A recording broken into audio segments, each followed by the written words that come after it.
আসসালামু আলাইকুম রহমতুল্লাহ। YouTube channel 10 minute engineering এর পক্ষ থেকে সবাইকে স্বাগতম। আমি আজকে সবচেয়ে গুরুত্বপূর্ণ একটি বিষয় আলোচনা করব। বিষয়টি হচ্ছে টেন্স এর যে ব্যবহার আছে তার মধ্যে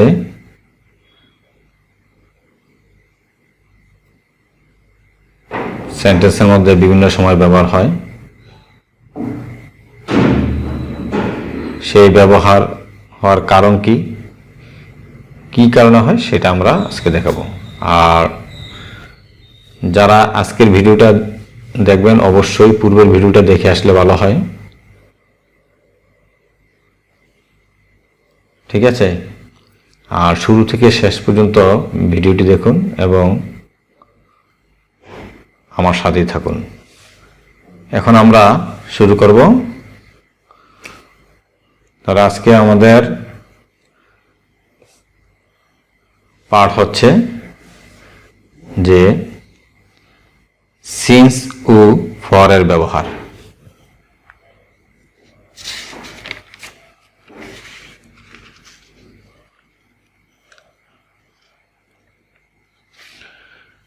এই সিন্স ও ফর টেন্সের মধ্যে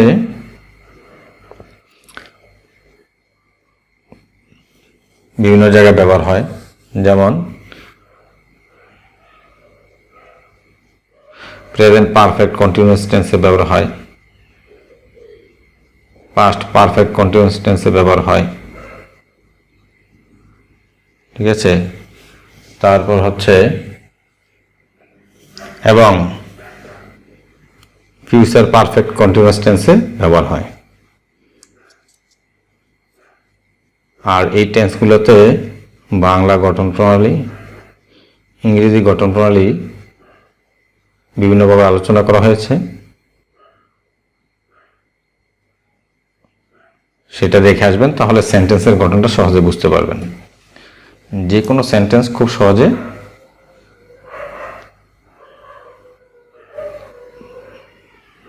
বাংলা থেকে ইংলিশে ট্রান্সলেট করা খুব সহজ হবে যদি দেখে আসেন।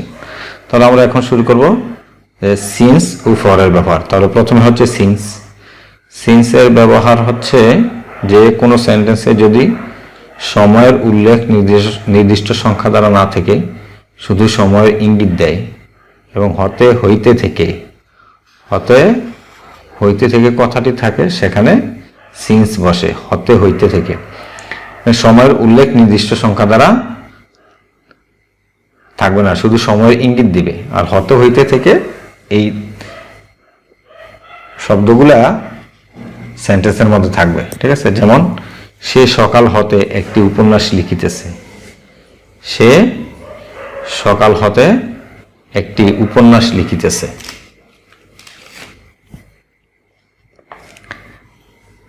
তাহলে এখানে সকাল সকাল কখন, এটা নির্দিষ্ট করা নেই, হ্যাঁ?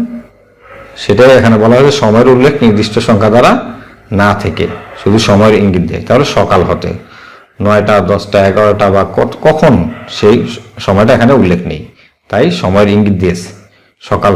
আর এখানে হতে হইতে থেকে যে হতে এই শব্দটা আছে, ঠিক আছে?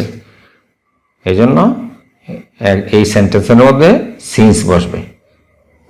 তাহলে আমরা এখন দেখি যে সে সকাল হতে একটি উপন্যাস লিখিতেছে।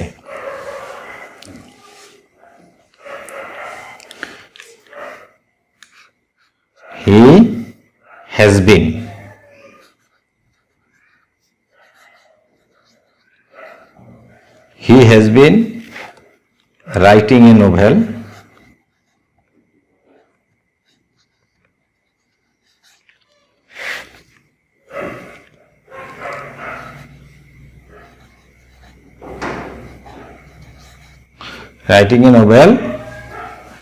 since morning.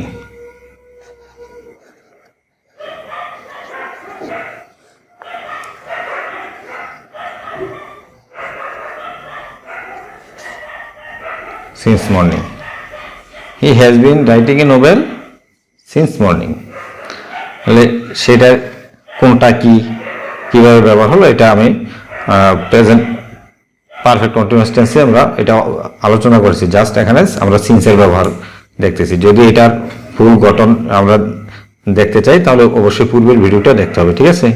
যে হ্যাজ বিন কেন বসলো, এটা মনে রাখার উপায় কি, হ্যাঁ, তারপর কোনটা ভার্ব, কোনটা সাবজেক্ট, কোনটা হেল্পিং ভার্ব, কোনটা অবজেক্ট, সেটা আমরা পূর্বের ভিডিওতে আলোচনা করেছি।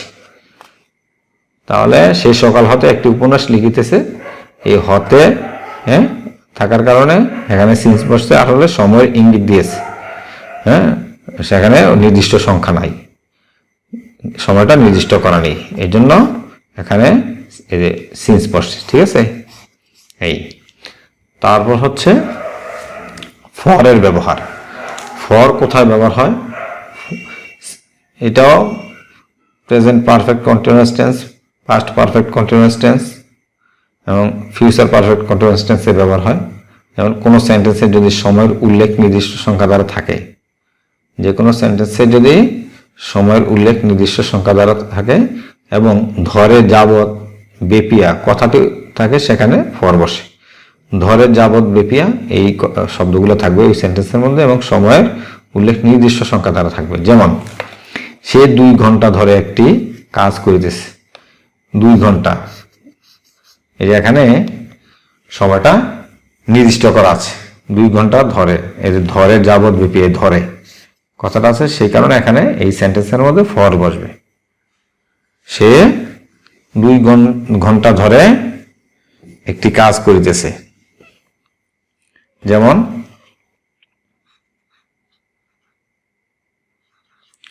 He has been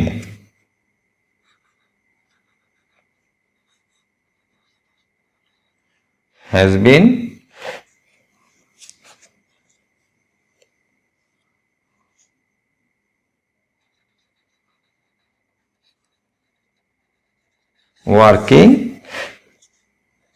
a work for 2 hours or 2 hours.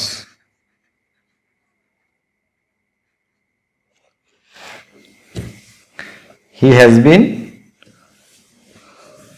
working a work for 2 hours. তাহলে এখানে 2 ঘন্টা ধরে সময়টা নির্দিষ্ট করা আছে, তারপর ধরে এই যে শব্দটা আছে, এই যে ধরে যাবৎ বিপিয়া ধরে শব্দটা আছে, সেই কারণে এখানে ফর বসছে, ঠিক আছে? এই আর তাহলে আমরা আজকে যেটা আলোচনা করলাম সেটা হলো সিন্স ও ফরের ব্যবহার। সিন্স কোথায় বসে? সিন্স হচ্ছে সময়ের উল্লেখ নির্দিষ্ট সংখ্যা দ্বারা না থেকে যদি সময়ের ইঙ্গিত দেয় অথবা হতে হইতে থেকে শব্দগুলো থাকে তাহলে সেখানে সিন্স বসে, ঠিক আছে? তারপর হলো ফর হচ্ছে যে কোনো সেন্টেন্সে যদি সময়ের উল্লেখ নির্দিষ্ট সংখ্যা দ্বারা থাকে এবং ধরে যাবৎ বিপিয়া সেই শব্দগুলো থাকে তাহলে সেখানে ফর বসে, ঠিক আছে? আমাদের এই ভিডিওটা যদি কারো ভালো লেগে থাকে অবশ্যই আমার এই চ্যানেলটি সাবস্ক্রাইব করবেন, লাইক, কমেন্টস এবং শেয়ার করবেন। ওকে, আল্লাহ হাফেজ, থ্যাংক ইউ, আসসালামু আলাইকুম রহমতুল্লাহ।